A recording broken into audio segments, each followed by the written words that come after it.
Oke, tadi ada komen dari Pak Filemon.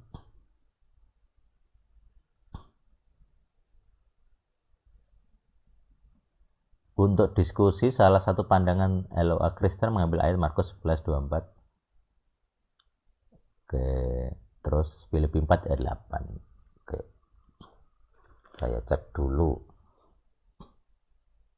Mungkin yang lain bisa bantu juga ya. Silakan lihat chat.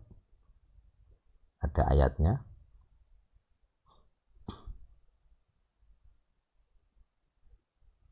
Oke, dari Markus 11. Markus 11 ayat 24. Nah, oke, menarik nih. Aku berkata kepadamu, apa saja yang kamu minta dan doakan, percayalah bahwa kamu telah menerimanya, maka hal itu akan diberikan kepadamu. Jadi LOA Kristen memakai ayat ini ya, memang ini saya pernah dengar sini. Markus 11 ayat 24. Jadi apa yang kamu minta, percayalah bahwa kamu telah menerimanya. Nah, masalahnya satu ya. Masalahnya satu dengan ayat ini gitu.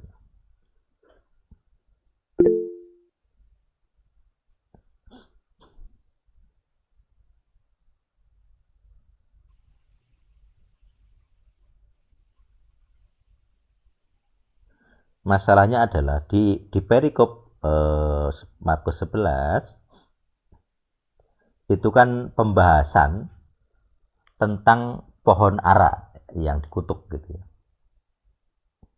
Jadi ada pohon ara yang dikutuk sampai kering. Nah, ini yang orang selalu lupa latar belakang. Jadi orang hanya melihat, oh Yesus mengutuk pohon ara. Dia bilang kering ya jadilah kering. Itu saja yang dilihat. Latar belakangnya nggak dilihat. Padahal latar belakang dari cerita itu adalah pohon ara itu sudah tua, sudah waktunya berbuah, tapi tidak ada. Maka ketika dia diucapkan kutuk, keringlah itu pohon. Nah, ini legal ground.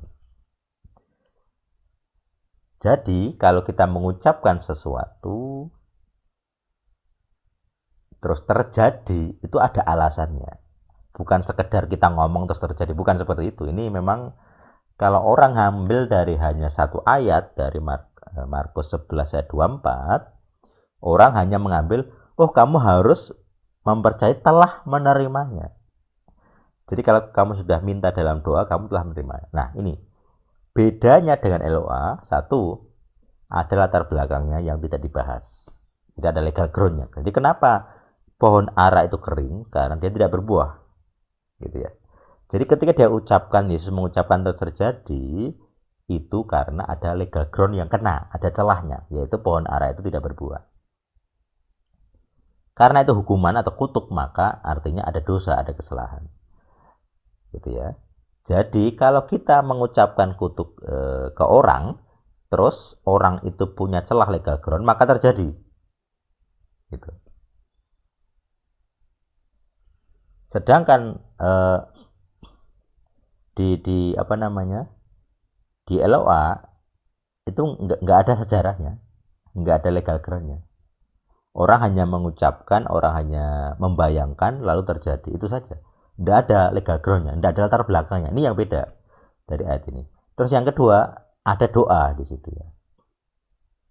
Jadi perikopnya kalau LA nulis kan nasihat tentang doa.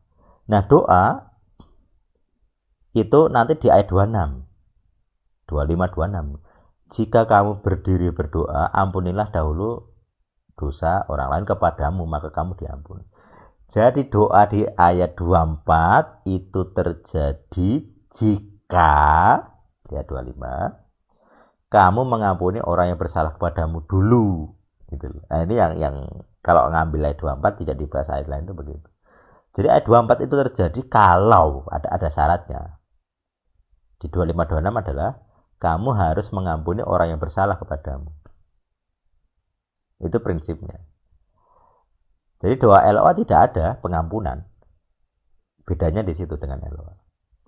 LOA pokoknya tak bayangke, tak pikirkan, tak ucapkan, diucapkan, terjadi itu saja. Tidak ada pengampunannya. Saya tidak perlu mengampuni orang yang bersalah kepada saya. Bahkan seringkali itu bagian dari balas dendam. Oh, saya sudah dihina karena saya miskin, maka saya membayangkan saya kaya nanti supaya saya mempermalukan dia. Itu kan pengen balas dendam. Itu bedanya ya, intinya begitu. Itu bedanya penggunaan. Kalau ada orang Kristen yang LOA, Kristen LOA, terus menggunakan Markus 11:24, nah ini kita membahas itu ya. Kita bisa bahas bahwa tidak begitu gitu ya. Markus 11:24 tidak bisa mendukung LOA.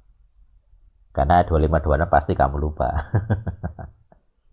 Gitu. Oke, itu penjelasan saya tentang 11 ayat 24. Sekarang Filipi 4 ayat 8.